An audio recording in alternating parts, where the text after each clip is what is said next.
what we can do that's different from just calling him once we're actually in front of him is put a little bit more pressure on him on some of the aspects that really don't make sense. About his story? Yeah, because it's clear, I think I can speak for both of us that we think he just definitely deserves a new trial. Mm-hmm. But right now, in terms of whether or not he's innocent, it's just his word versus Justin Davis's. We got in my truck and we drove out to the park, and then I went over and talked to Nicole on the other side of her vehicle and just made sure everything was good and said, look, you know, give me a call when you get home, make sure you're good and everything like that, you know. While I was talking to her, Justin Bumgardner left the park. Then after I finished talking to Nicole, I left the park. When we left that park, I cut across and went straight back to Shane's house because that's where Justin Davis's car was parked. Didn't even pull in Shane's driveway and let him out of my truck. He took his gun, holstered, got in his car, and I kept on driving and went all the way back into the town of Amherst where I lived. The witnesses said they heard shots at 9:24. When we got to trial, the prosecutor moved it to 9:15 because they thought it fit a better gap. I had a minute 37 second gap in phone calls between 9:19 and 9:21. Now, Justin Davis had no phone calls from just before 9 o'clock through 10 o'clock. He didn't answer my call or anybody else's or make any calls for that entire hour block, but they never cared to find out why.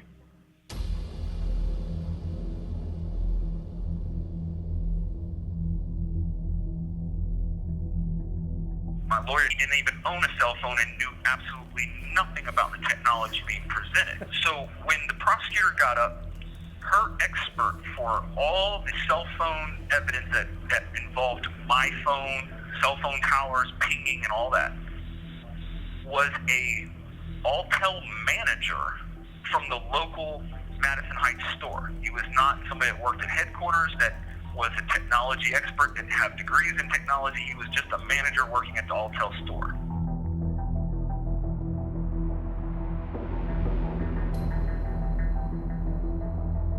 I would almost certainly guarantee someone that when he gets out in May, he's going to go back to look and see if that gun's still wherever he hid it. I don't doubt it.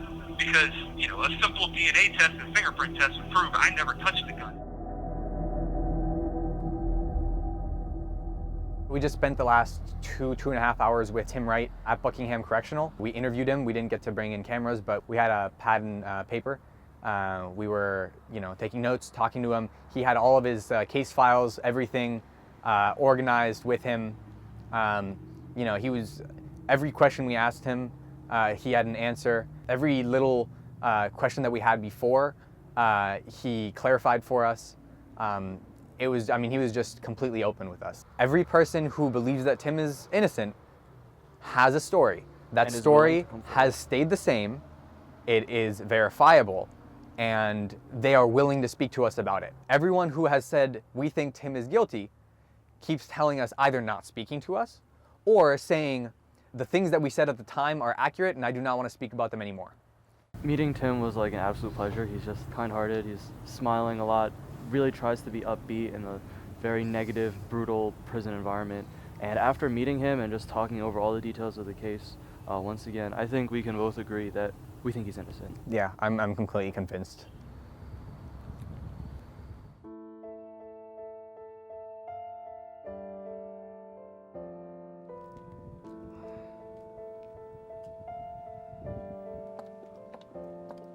Before I went to the prison, I had never met Valentino in person. I'd never seen him face to face. Really, my relationship to Valentino was reading about his case on paper. And I think there is that human element of needing to see someone in front of you and see for yourself if you think they could have committed a crime. Good morning. Good morning. Hi. Hi. Have a seat right there, okay? All right. How's everybody? Good. I get to finally meet you. Yeah. Likewise. Oh, we're right. Okay. Could you talk to us about that day of the shooting up until your arrest? Okay, the day of the shooting, I went up to Bailey and Delavan, which was Louis, okay, which was like a social place to hang out. Everybody hanged out there on the weekends, and it was summertime. So any given day in the summertime, basically. And at any given time, it's like 60 people, 100 people out there. Anyway, I go up to Belly, and Leonard and Twan and Lamore and Mario, all of them are out there already. Are you familiar with any of them? I'm familiar with everybody, okay? But I'm not really close with none of them. When I arrive on the scene, everybody's hanging out and everything, and they fill me in on what happened prior to me getting there, okay? And, you know, me being young, I didn't really think it was gonna be a big deal. I kind of like brushed it off when they were filling me in on all that, oh, this guy said he'll be back. And I goes into the delicatessen to grab a beer, okay? I'm reaching down in the cooler and I hear shots, just that quick, pop, pop, right? Instead of staying in the store, I run out of the store, you know, to see what's going on. And this is when I see, I didn't know him at the time, but Tori and Aaron tussling with Mario. Okay, I see this whole exchange, right? And Leonard is like standing by, but Tori, he had a gun in his hand. I couldn't see nothing in Aaron's hand. So I grabbed Twan, because Twan was like off to the side, okay? Because Lamore come running up and shooting up in the air. And like everybody started scattering, okay? So I grabbed Twan and said, let's go, come on. You know, let's get out of here, okay? And we run around the situation and run to my car, and I left. Nobody came with me. I left all by myself, never returned back to the scene. I was gone. Somebody called on an anonymous tip or call and said that they believed that the shooting was over a girl and that Valentino was responsible, okay? So here we got all of it. And then the family, the mother, the parents went to the newspaper and told the newspaper that the shooting was over a girl and that I was threatening her sons. Now bear in mind, I didn't even know these kids. I never spoke to them, didn't know them, didn't have any issues with them. Once they arrested me and I told them everything, and they says, well, we got witnesses that's saying that you did this shooting. And I'm saying, that's impossible. You know, you got 60 people out there, and a lot of people know what I look like. You know, they know me from driving these cars around and stuff like that. Even the people that I've only talked to know what I look like, right? Well, this is just crazy, but I'm not finna volunteer any information. Only thing I'm saying is that it was some shooters, and I drove, you know, I got up out of there. You know, and that wasn't enough. You know, they told me, like, if you don't tell us what happened here, then you're going to get charged with it. You know, and I kept my mouth shut, you know, and I figured that it would all work itself out. When you have that many people, there's no way that the truth is not going to come out. So, okay, you want to make a fool of yourself? They stripped me of everything. They told me if I shot a gun that they would take my, you know, clothes and test them and everything. So I'm saying, okay, then you're going to make a fool of yourself, you know, and this thing is going to get cleared up in a couple days. You know, and it never did. Why didn't you tell us about your experience with Terra Nova in the lead up to the trial? Okay, well, Terra Nova came to visit me one time, and I think the visit lasted 20 minutes, okay? So you had one meeting before One trial. meeting before trial. That's it? That's it. I met him one time before trial, and that was it. And I knew something was wrong, all right? But what he did was this, okay? When I met him, he told me that there might not even be a trial. He says, everybody in the DA's office is saying that Bellings had to have no reason to even take this to trial. Like, what is he doing? Like, what's going on here? And Terra Nova told me he worked in that office for 7 years. Okay, so he knew these people. I said, okay. So he kind of eased me. Like, he made me feel like, okay, it's not even going to be a trial. Because, I mean, like, how can you even have a trial? Like, you know, what's going on here, right? So when they gave us a trial date, okay, and he hadn't came to see me, this is when my mother and them went to his office. And he's like, listen, we got these witnesses out here, and he ain't talked to none of them. So we need to go in there, and we're going to tape record this guy because we feel like he's setting you up. When he asked them to find a murder weapon, I'm like, what is this guy talking about? Like, wait, hold on a minute. You think I did this? If you asked my parents to find a murder weapon, that means that you think I did this. You know what I'm saying? And that was like, what the hell is going on here? I'm still confident that justice is gonna prevail. He's gonna call the witnesses, and I'm gonna walk, you know, I don't know if I'm gonna walk out, you know, but I'm gonna be cleared of this, okay? And when he didn't give an opening statement, that, you know, I was young, but I knew something wasn't right there. You know, how is you gonna waive your opening statement, you know? And then you got Bellings coming in there and saying, well, you know, he's gonna call witnesses. Now bear in mind, right? I don't know these people. Never seen them before, never talked to them before, never been introduced to them. They get on the stand and they stand out to this shooting, right? And I'm like, what kind of people is this? Now, I know I come from a bad place, but I can't never imagine lying on somebody on a murder trial. Like, really, like, who does that? Like, I didn't even know these type of people existed. So we have no physical evidence and we have no motive. Now, let's speak about the witnesses, because this was their entire case, okay? So go to John Sullivan. He says, okay, you're 150 yards away in the dark and you see his face. Yes. You know what he's wearing? No. The truth is, Mr. Sullivan, that you looked from 150 yards in the dark. Then you brought yourself 2 beers? Yes. Okay. Did you have anything to smoke? Did you have any other sort of drug? Anything like that? Yes. What did you have? I had some marijuana and some cocaine. This is the first witness. This is first witness, okay? Now let's go to the second witness, Emo Adams. Emo Adams stated on more than one occasion that he did not tell the truth. Emo Adams stated that he was coerced by the district attorney to give false testimony against Valentino Dixon. That's witness number 2. Okay, witness number 3 is Aaron Jackson. You don't tell the police that Valentino Dixon is the shooter. How do we get from that point to the courtroom here today where you're pointing out Valentino Dixon as the shooter? How do we do that? My memory gets better with time. Your memory gets better with time? Yes, exactly. I was convicted on this testimony. They violated my most basic constitutional fundamental right to a fair trial. That's clear here. Everybody knows me, right? I'm not no perfect guy. I'm not no angel or nothing like that. But killing somebody, never, ever, never that type of person. When they accused me of this, like, it hit me so hard, right? It just killed me. You know what I'm saying? Like, blame me for something else, but don't blame me of this, because there's no coming back from this. Like, even if I was to get my freedom tomorrow, I'm labeled a murderer. You know what I'm saying? Most people know that he didn't do that regardless. We know him. He didn't do that. But people that don't know me say like, well, all right, they let him out, but it's a possibility that he did this. This is something that's hanging over me for the rest of my life. You know what I'm saying? And it's like doing double time, okay? Because if you're in prison for something that you did, it's easier to do the time.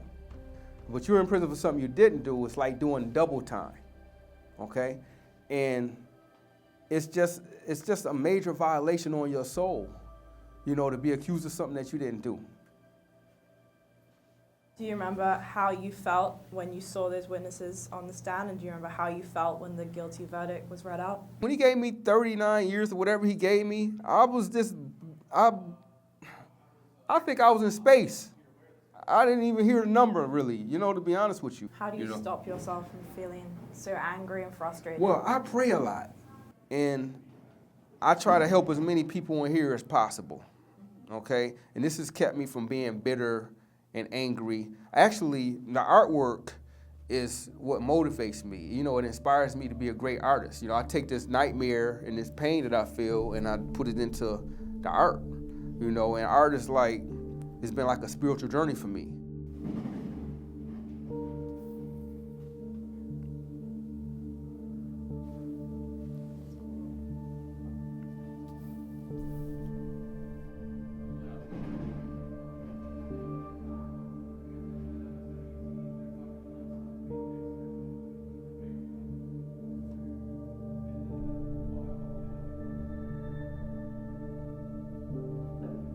What do you think about your daughter having children and? Let me say this.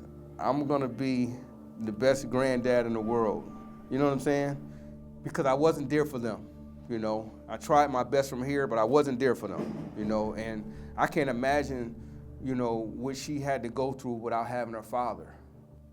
I feel so bad because for my mother, she lost all her birthdays. I was arrested on her birthday.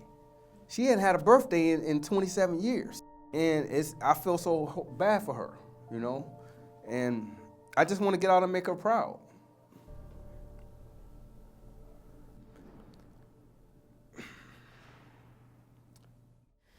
I was pleasantly surprised at how warm and kind he was. I mean, over the phone, it's always a brief conversation, so he's more kind of frustrated with the case and more stressed to get the things he needs to communicate across to us.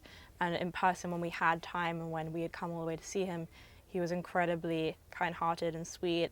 I was 100% or 99% sure of his innocence, and I think before I met him, I was kind of afraid that I would have a bad feeling, or I wouldn't really have the right impression. And actually, I think like he's the nicest person and he's very lovely. So I was very glad that I could finally meet him, because we've been working on his case for 3 months and we've been talking to him, and so really actually seeing him for the first time was an incredible moment. And now that I've met him, I'm really convinced of his innocence. You can see in the way he speaks, in the way he behaves, that he cannot commit a murder.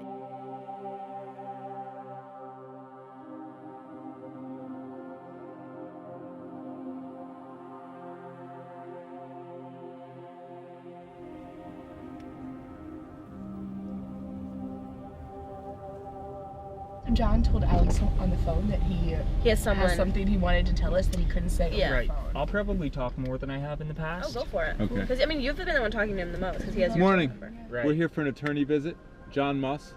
Jimmy We're good? came out, like, right there. Thank you, sir. All right.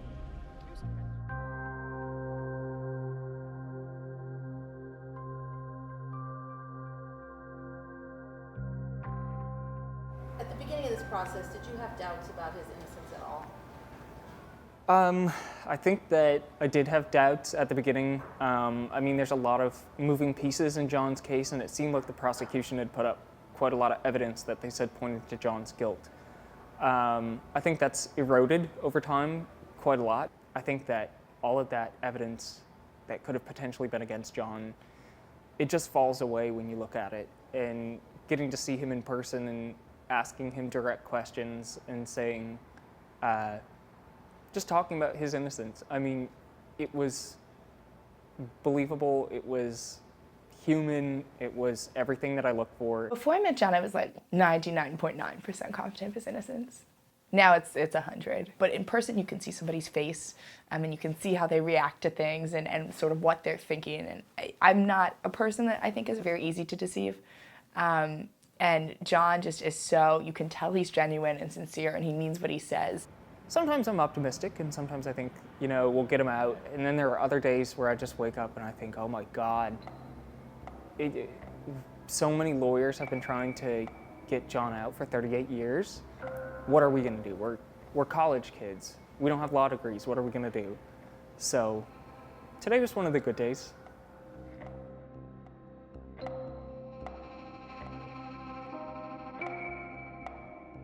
In order for the West Virginia State Parole Board to grant you parole, you have to show remorse, which means that you have to admit guilt. And John, he told us again today, he'll never do that. John's case is hard. He effectively has 2 options.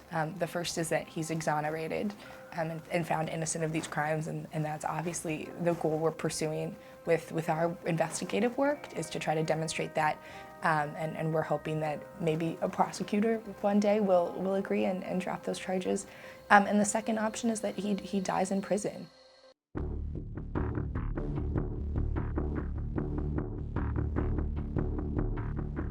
You know, I want justice, and I want someone that would want justice too. You know, that would look at this case and say, no matter what it takes, I'm going to take it on. You understand what I'm saying? That's what I want. I want justice.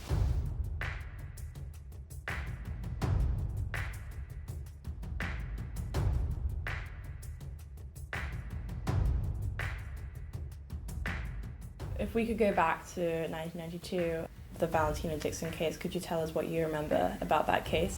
I tried it against Joe Terranova, who is probably one of the better criminal defense lawyers and the criminal defense lawyer for difficult defendants, because he thinks things through a lot.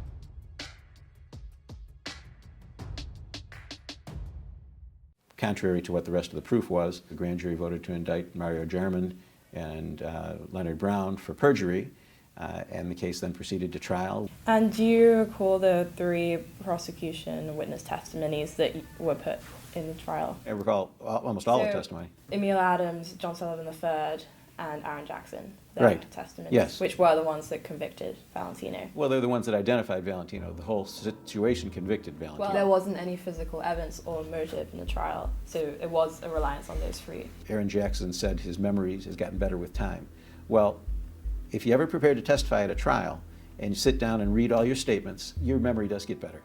And that's what he was talking about. He was at that point refreshed memory-wise to the point that he remembered this as the day it happened. Well, we talked to an eyewitness ID and she said that actually it wasn't really true, and on the contrary, when you're an eyewitness and you see all this information, you tend to transform your memory more than actually it getting better. I think it is an established fact that the memories that you have the night after you'll never realize anything more. Your memory will never significantly improve. You think it was fair that Valentino was convicted on someone saying that their memory got better with time, when, as we've established, that's not really something that can happen? You're talking about 2 different things. What is happening in trial is Joe Terranova's cross-examining Aaron, and Aaron is saying that his memory got better. What Aaron means, terminology, is my memory is fully refreshed. I studied my police statement, I studied my grand jury testimony, the event is fresh in my mind. He may have used language that was less than accurate in terms of whatever discipline you're looking at. But the point is that Aaron Jackson at that point was as prepared to testify and as recollective of the event as he ever could have been. Emil Adams, he said that later that he felt coerced into making those statements, and John Sullivan III said that he was on a mix of alcohol and drugs on the night, and it was also a significant amount of distance from the event. It was dark, as you know, it was late at night, and he was also currently convicted for a rape charge, I believe. Witnesses to crime are often people who have been drinking, taking something, compromised in terms of, distance and lighting conditions. I believe it was cocaine and marijuana and alcohol. Do you not think that would impair witness testimony? All depends on who you are. I've had witnesses tell me that any one of those substances actually enhances their ability to perceive things. Witnesses will make those comments. Yeah, I was all coked up, I was seeing great. Since the justice system is about proving beyond reasonable doubt, you said, and we talked to Joseph Terrano, he said the same thing, that it's always difficult to have really good witnesses because, as you said, some may be under drugs or alcohol, and since in that case there were no physical evidence, is it fair to say that it's beyond a reasonable doubt? Do I think it's fair? Yeah, because here the jury was convinced beyond a reasonable doubt, and that's why Valentino was convicted. But actually in this jury, it wasn't really reasonable doubt, since the jury foreman came to the judge and said, I think we may have made a mistake. So what do you think about that? One juror after the fact saying, I heard something about the case and I think I made a mistake, is legally insufficient to impeach the verdict, and certainly I think the result of buyer's remorse. Did you think that defense attorney Joseph Terranova, did you think that he performed adequately during the trial? I've known Joe for probably 40 years and I have never had any questions about his performance. He's just a good lawyer. The fact that he didn't present any defense witnesses or didn't make an opening statement, did that not ring alarm bells? If you got nothing, what are you going to open on? He had nothing. What witnesses was he going to call? There was the perjury charge. Right, exactly. You got Leonard Brown and Mario Jarman, who the grand jury determined should be charged with perjury, and that did in fact put them in a compromising position. And so what's Joe Terranova going to do? Call Leonard Brown to the stand, and on cross-examination I get up and say, by the way, the grand jury thought you were a liar. Why do you think Lamar Scott was not tried with perjury himself? Because he went in the grand jury and he retracted his lying statement. Lamar Scott went to the grand jury and said, hey, it wasn't me, it was Valentino Dixon. So there was no perjury to prosecute him for. He factually agreed with the facts assembled before that grand jury. We've talked about Lamar Scott and how he confessed 2 nights after the crime, and how he's continued to confess for years after that.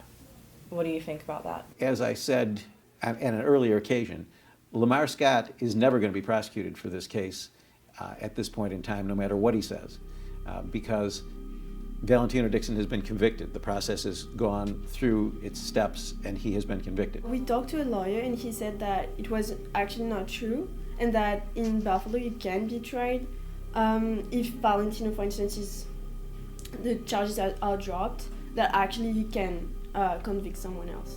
Well, maybe the difference between academic lawyering and practical lawyering. I'm speaking practically. He was a practical lawyer. Well, I don't care if he's practical. Has he ever done it? Until he's done it, he doesn't know, and I've done a lot, and I disagree with him. Of course you can. There's no legal impediment. We could turn around tomorrow and charge Lamar Scott. But look at the situation here. You've got a practical aspect. We're going to try Lamar Scott for a crime that somebody else has been convicted of, and that conviction's never been reversed. It just doesn't make any practical sense. And Lamar Scott's not even eligible for parole till this year, 2018. Well, considering that so many witnesses have come forward over the years, more so than those who have said that it was Valentino. It's impossible to draw any other conclusion than that Valentino did it. So I certainly wouldn't have any misgivings or self-doubts at this point. I think the case has been proven. I think that people that are coming forward after the fact, late contributors, if at all, who can't take credit for contributing, and who are also on board with, if you will, the Flavor of the Month Club. It's in vogue to be able to say that we're helping people that were wrongfully convicted. Even if they aren't wrongfully convicted, that's still in vogue. And if you have a situation where your premise is there's a wrongful conviction and you can get on that train, why not? And so basically you have this balance of, against Valentino you only have these 3 witnesses, and for Valentino you have 15 witnesses, Lamar Scott, no physical evidence. So even without saying that the decision was wrong 30 years ago, do you think now with all the new information we got, maybe today, if the trial was today, could that be different now? Well, both of you keep saying is there's no physical evidence. What physical evidence should there have been? This is a shooting on the street. Valentino's clothes were taken into evidence and his hands were tested for gunshot residue, and none of that evidence was presented in court when it could have been, which is physical evidence. Well, gunshot residue evidence is also incredibly unreliable evidence to the fact that to the point where we don't even do it anymore. Because, for example, if I were to fire a gun in that corner of the room, we'd all test positive for gunshot residue. So gunshot residue testing on the positive side turned out to be unreliable. On the negative side is there are ammunition components that are available to everybody every day that do not contain barium, antimony, and lead, which is what GSR, gunshot residue testing, tests for. So if the ammunition used happened to be non-barium, antimony, and lead ammunition, then you'd get a negative, which is, by the way, what we got in the Valentino Dixon case. So that physical evidence was unreliable physical evidence, and therefore doesn't concern me.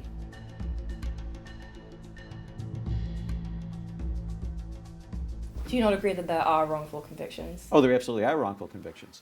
This isn't one of them. Are you aware that the county DA's office has said that they would not oppose a post-conviction motion? For what? A motion to do what, though? A 440 motion.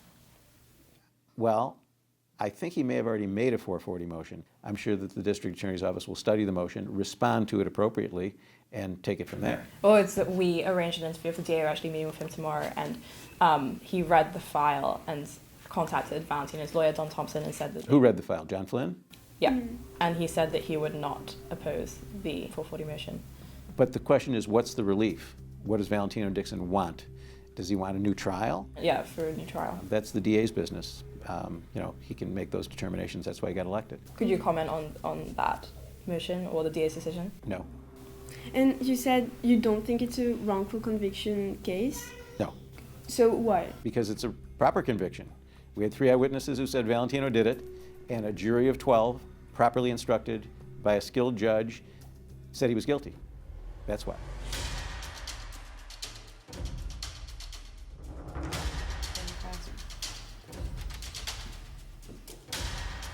This is the firearms ID report. This is what they recovered from Kenneth's room. The .25 caliber auto cartridges. So how could you test the extractor marks when they couldn't be cycled through? I was how would you know they could even be cycled through without the murder weapon? And then the 2 pieces of evidence that convicted him, both an eyewitness ID as well as a ballistics expert testimony, were not necessarily grounded in the most substantial pieces of evidence. The eyewitness was not even very sure that it was Kenneth Bond. And for the ballistic stuff, they were trying to convict him on evidence that could not have been used without the murder weapon, which they still have not found to this day.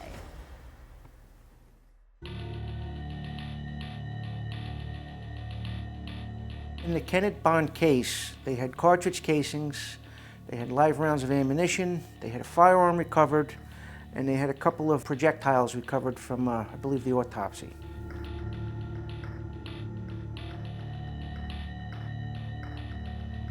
The extractor marks are not foolproof signs for ballistic examiners to make a call on. That's taken into consideration with other things, but you cannot go by just extractor marks by themselves.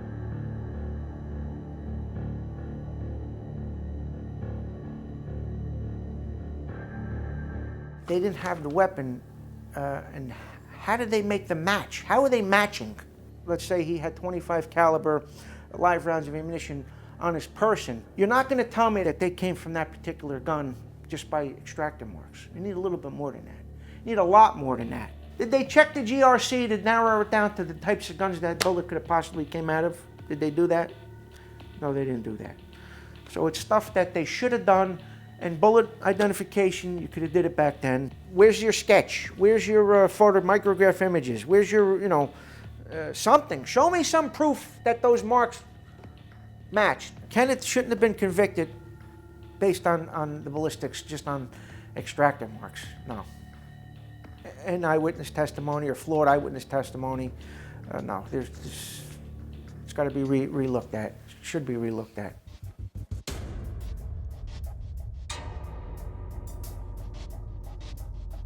Can you tell us your impressions when you read the documents? My impression was that there are a lot of questions that need to be answered here. My gut reaction was I found it a little unbelievable that a jury found Mr. Dixon guilty. But as an individual reading the documents here, I say that on one hand, but on the other hand, as the district attorney, I have to respect, obviously, the jury's decision. We have to respect that, and we have to recognize that before we, make a determination on what's before us. Can you tell us your reaction when you heard from the attorney, Mr. Dixon's attorneys, that there would likely be a 440 motion? I welcomed it. I welcomed it because I think that based upon what I have seen, I think that this case needs a good, long, hard look at all of the newly discovered, from what I believe, evidence that's been brought forward now here in the past, 13, 14 years. As a human being, when you read through this case, you say to yourself, obviously, well, geez, this doesn't seem right here. That there's a lot of evidence out there that's out there that perhaps leads to another individual who may have done this. Mr. Scott, he's now currently incarcerated. His parole is coming up in this November. So Mr. Scott has got a lot to lose here, I believe. And for Mr. Scott to continue to maintain that he did it and not Mr. Dixon, that obviously raises my eyebrows and says, wait a minute here, why? What motive does he have to continue to say he did it? Why would he do that? Especially when he's facing parole in less than 6 months.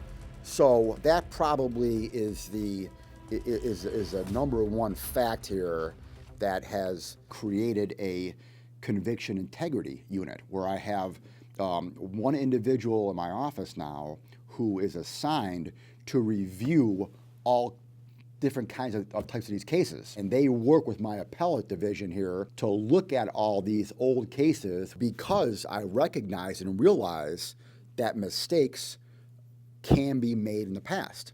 And if mistakes were made, they need to be fixed.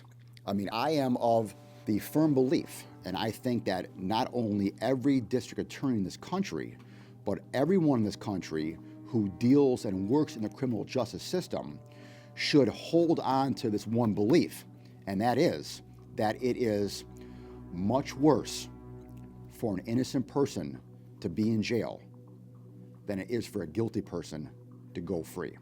Yeah.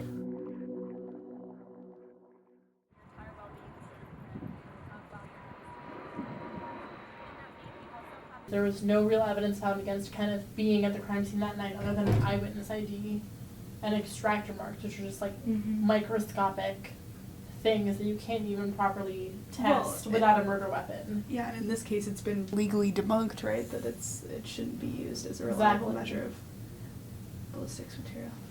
And then finally having a defense lawyer that could have been on drugs, but at the end of the day just did not do a good job overall, irrespective of what he was doing or not. It's clear that Kenneth never got a fair trial. And that maybe if he did have a fair trial, he wouldn't be in prison.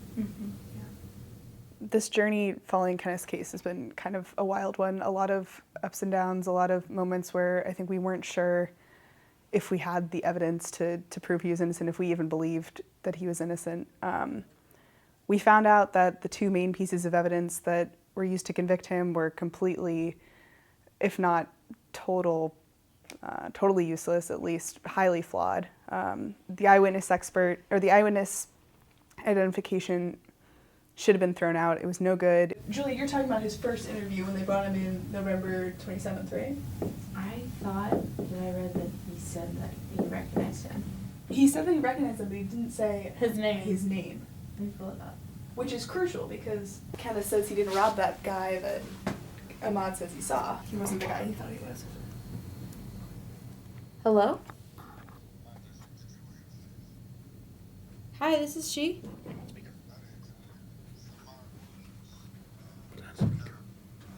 Guys had sent me via the mail. Yeah. I wanted to speak about the Kenneth Bond case. Yes, that's us. We're so sorry for pestering you, but we just would love to have gotten your account of what you saw that night, and how you were feeling after, all of these years, whether or not you thought that there was a possibility that Kenneth was innocent.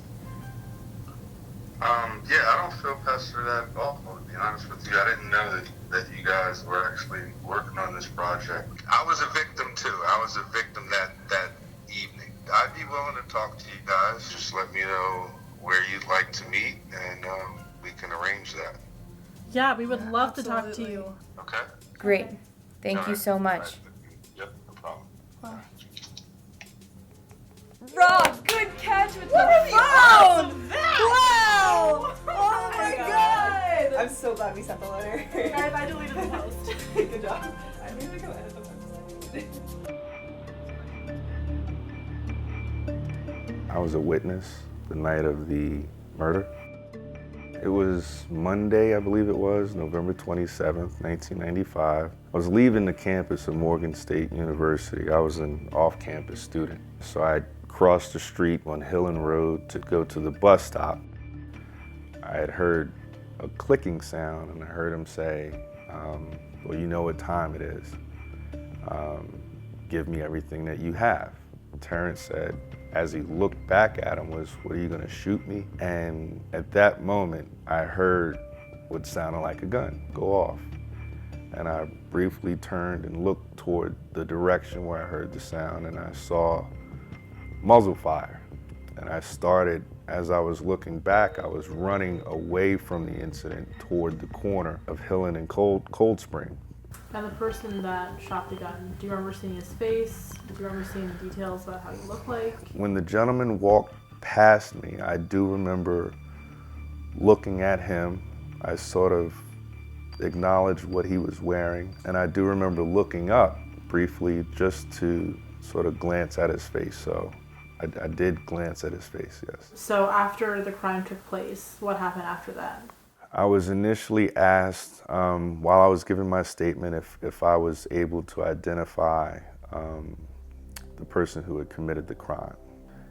After several hours giving my statement, having my hands swabbed, etc., the two lead detectives had given me a ride home.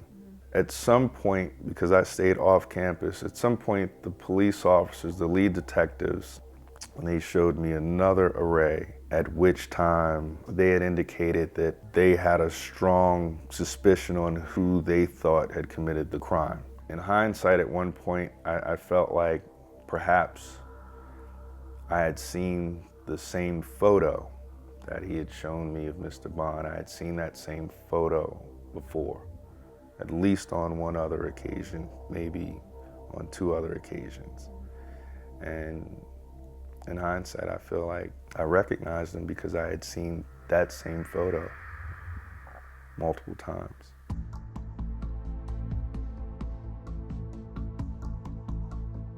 At some point I was cross-examined by the defense, and he asked me, was I aware that I had trace amounts of those elements on my person the night of the incident? And I told him that I wasn't aware of that. And he asked, did I know how that might have gotten on my hand? And I told him I didn't know. I had absolutely no clue. And to this day, you still have no idea on that. I mean, thinking back, do you think you were close enough to the shooter that the trace amounts could have come onto your hand, or do you just have no idea? I can sit here and speculate, and I may have been a little bit closer to the shooter than the 10 or 15 feet that I had said. There could have been secondary transfer from the police car to the police station to, so there's any number of ways. That I don't know. And I still don't know to this day. And when you made the identification, did you indicate that you were sure that that was Kenneth? I indicated that I was not 100% sure that that was Kenneth. From the very first time that I was shown a photo array, all the way through, I was never 100% sure that Kenneth Bond was the person that I saw that evening. There were a lot of people that wanted justice.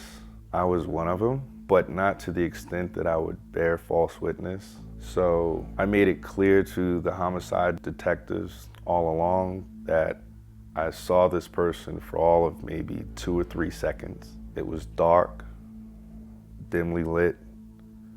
The person had something covering their head. So there was a lot that I could not see, and there was a lot that I was uncertain of. And I made that clear all the way through. To know that there's a person that's convicted, has spent 23 years now in jail because of my testimony and the testimony of a ballistics expert is really shocking to me. I don't believe that that's the way that the justice system ought to work. I believe that everyone should have a fair shake. They're entitled to a fair trial. And if this person's freedom hinges on the testimony that I had given and the testimony of the ballistics expert, then I feel really sorry for him. His life should not have been taken away from him based on the testimony that I provided. There's no justice for Terrence McCoy if the wrong person is in jail. Wow, I'm so thankful that he called us when he did. We had so many different experts tell us, like, gunshot residue does not travel 10 feet and land on a concentrated area in between the webbings of your fingers. That does not happen. We thought that Ahmaud was way different. So when we first were looking into the eyewitness identification in this case, we weren't sure if Ahmaud Williams was this shady guy who maybe was somehow involved in the crime and pinned it on Kenneth to get away with it, or if he just pinned the wrong guy. It was clear he was really thoughtful about his involvement in the case then and now, 23 years later, and he had a lot of really interesting things to say about the process of making this identification and kind of his emotional journey of thinking about this case and his involvement in it. And he really made it clear that his evidence was completely misused at trial. It shouldn't have been used as to definitively place Kenneth at the scene. Well, we want to welcome you to our class. Marty's going to pan the camera so you see. Everybody can say hello. Hi. So these are our 16 students who are doing groundbreaking work on the 4 cases. The John Moss group, he does not have a lawyer, but that is a Fred Zane case. It's a mind-boggling case. I guess what I'm still mystified about it is why the West Virginia courts would conclude that any Fred Payne serology, which is presumptively unreliable, can't even tell if he did the tests, and we can get into whether the results actually are correct anyhow. I mean, even assuming he got the results. But they should just be assuming all those are null and void, and then look at the rest of the evidence in the case, which sounds like you're telling the court did, right? Mm-hmm. And given what we now know about false confessions, it sounds like the husband's the one that's giving details that lead to incriminating information, corroborate with the forensics, and Moss doesn't. If that's really the case, there may be a way to get back into court and revisit this. Congratulations to all of you. It looks like a great course. Let's get a few of these people out of jail. Marty and Mark for allowing me to come in and spend some time with this incredible class that you put together. Thank you so much, Barry, for your time, for your insights, and thank you for everything you've done, because you've made this movement possible. You got this started from the beginning. And now it's just so vast and it's spreading, and we're now a small part in spreading it, but it all started with you, and we really appreciate you coming and speaking to us today. So I have to say I'm really proud of how the students are doing. It's happened so quickly, I can't believe we're nearing the end. We're on the home stretch now, right? Everybody ready?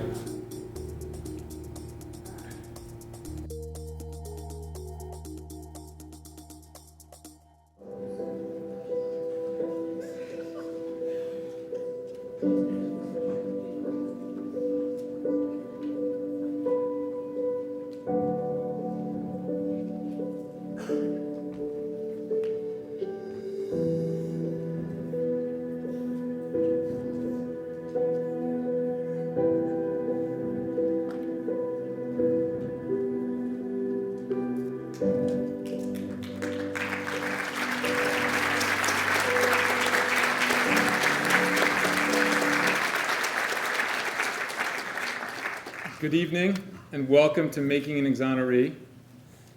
Who would have thought, Marty, when we first met at 3 years old at lovey-dovey preschool, that we'd be here today. I want to say a few words about our students, because what they've done this semester is absolutely extraordinary, and I don't think you can quite understand what they've accomplished. So let me explain. First off, remember, these are undergraduates. Right? The media that covers us keeps calling them law students, but no, they don't have a BA yet.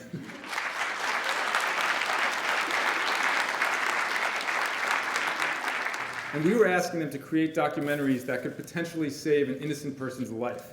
That's not a small task.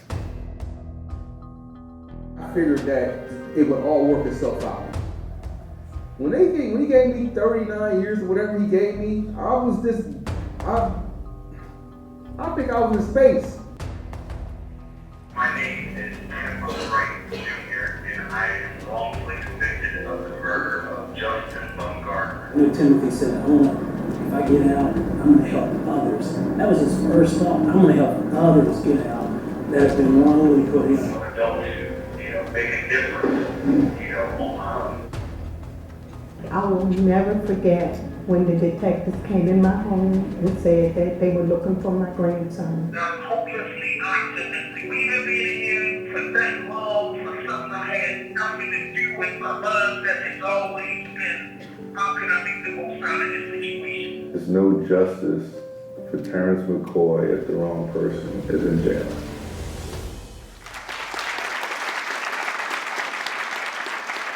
I'm not sure if you heard that, but now the microphone is yours. What this documentary has meant to me, it has given me the number one thing that you could give a person in my situation. It represents opportunity for a second chance. In Valentino Dixon's case, unfortunately, New York State would not allow him to be available by the phone. He's locked in his cell right now. I want you to remember that and think about that. Now live, we have Tim Wright. Hey Tim, you're live. Say again. You're live. Speak to the audience right now. Okay, you want me to talk now? Yep. All right. Good evening, ladies and gentlemen. Thank you for taking the time out of your busy lives to support my case for innocence and that of the other three here tonight. This experience has been both stressful veteran, it was always my duty to reach down and give my hand to someone who needed it. But today it's me who needs your hand. I have fought for 10 years to demonstrate and prove my innocence. John Moss III, live from West Virginia, Mount Olive Correctional Complex. All right, John, you're on. Hello, my name is John Moss. I would like to thank Professor Howard and Professor Tacklet for all that they have done, trying to help people like me, trying to bring awareness to the injustice inmates and people are having throughout the country. I want them to know that I appreciate everything they have done for me. I have a lot of people that I want to thank. My best friend, Jimmy, King Clark, and Brad Ferguson, for 38 years to help me deal with the problems that I've been having here in this prison. I have been unjustly treated for something I didn't do. And I'm begging so much to please help. I have a family when I'm locked up. I have a mother. I have 2 brothers and 2 sisters. I have 2 sisters. They are sitting down here now. And I love them. My hope, my prayer is that somebody will bring it to me to help me reconnect with my family and the family that I have picked up along the way. In this 38 years, it's been hard. And I just thank somebody with step on board.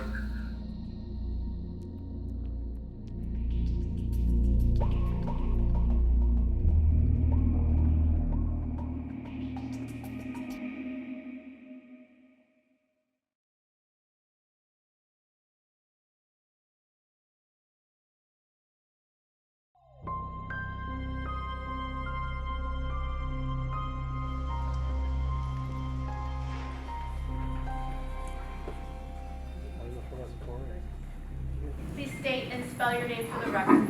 Lamar Scott, L-A-R-S-C-O-T-T. On August 10th of 1991, at approximately 1:15 a.m., while in the vicinity of Bailey and East Delavan, with the intent to cause serious physical injury to Toriano Jackson, did you cause his death by shooting him? Yes, I did. And how do you plead to a violation of Penal Law 125.20, Subdivision 1, manslaughter in the first degree? Guilty. Sentencing will be scheduled for October 24th in the morning. That will be held on the 3rd floor at Part 18. Thank you, Mr. Smith. You're welcome. Thank you.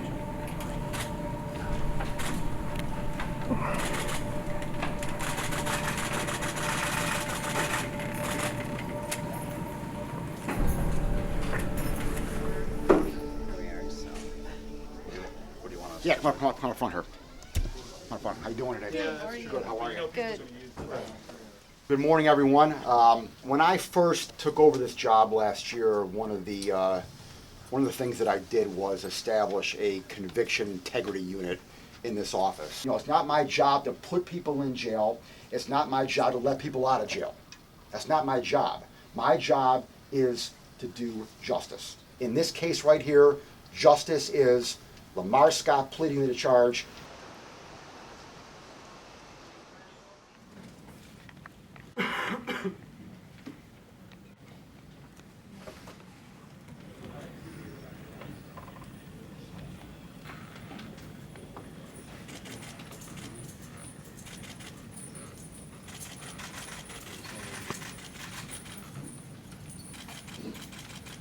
Mr. Dixon, given the facts and circumstances of this case and the people's extensive investigation and their position with regard to your motion, I will grant your motion to vacate your convictions for murder in the second degree. You are eligible for release today.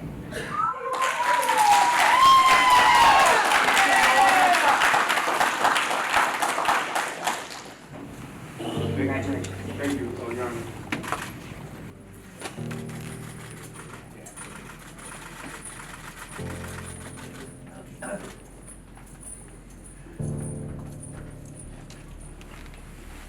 That's really the moment when I realized that, yes, he's actually going out, he's actually going to meet his family again, and I was just happy.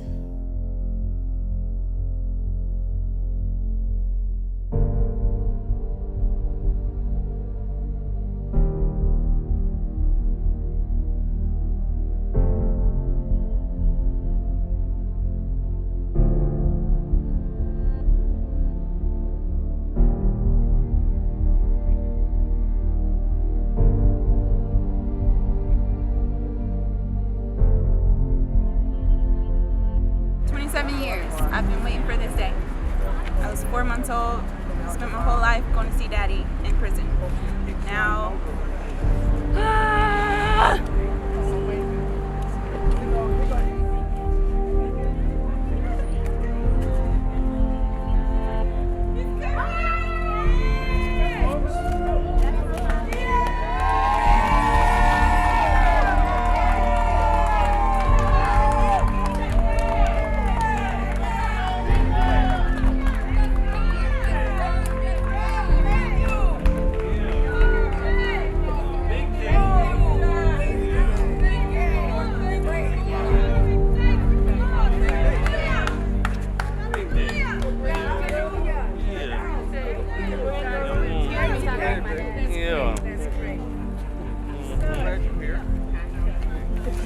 Big day.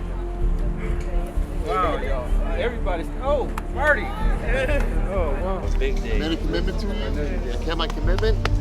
Get home. thank you. Love y'all. Here's my teacher. Jason, come on. I know I had a lot of supporters, but to walk out of that courthouse and to see all of those people there. It was really emotional to see him walk through that door. I just felt overwhelmed, emotional, happy. I almost felt like crying really, because that was just the stress that we had been through that came out, and seeing that finally he would be released. Oh. My favorite cool street wife. In a million years, I wouldn't have dreamed of this type of ending, or that many people will be there waiting for me. It was family members there that I haven't seen in 20 years, and it was just mind-boggling, but it's the greatest experience in the world. Where are all my grandkids? I got like 7 grandkids. Hello.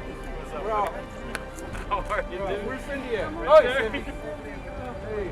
Oh, wow. What does this moment like for you? How do you feel right now? Valentino, excuse me. This is the greatest feeling in the world. This is the greatest feeling in the world. It's undescribable. And we've been waiting 27 years for this moment. When you first met the students, did you think you would end up here 6 months later? No, but the students gave me the most hope that I've ever felt in 27 years. The work had already been done by Valentino, by Tina, by Don Thompson. Everyone had already brought all these elements, and we just arrived and kind of pushed things. When the students got on board, it was like, this is gonna happen. Our team called up the office every day to try and get an interview with the DA, and it was really hard to secure. And I think he was obviously forced to look at this file. When the students got involved and you guys said that you were doing a documentary, and you laid out a plan, then I knew it was gonna happen. And everybody around me knew it was gonna happen. The minute I mentioned Georgetown, they said, oh, you're going home. Nobody had any doubt. Nobody had any reservations. It's unbelievable, unbelievable. Hey, everybody look at me for a second. Ready? 1, 2, Freedom. 3. Freedom. It's been amazing to see this journey. They've just done an incredible job. As an exoneree and as a professor, it's probably one of the proudest moments you can have, because you've succeeded. For this to happen is an out-of-this-world experience for me. It seems almost miraculous that this actually panned out and that he got to walk free.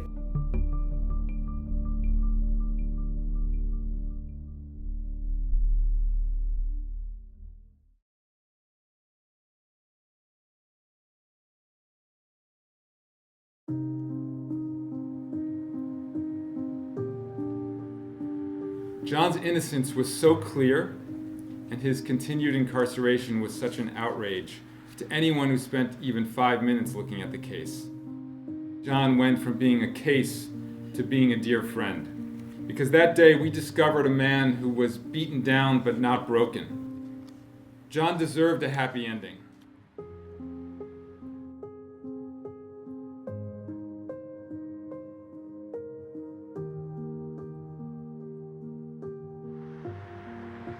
John Moss III was kind, compassionate, caring, loyal, and unbelievably deserving of help and true justice.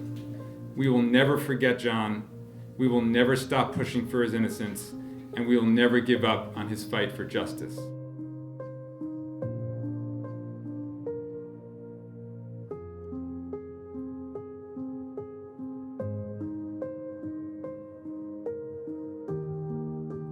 How could you believe someone is innocent and walk away? If you walk away, then you're basically accepting defeat and you're allowing somebody to languish in prison and die there. And you have to live with that you allowed someone to die when you had an opportunity to help.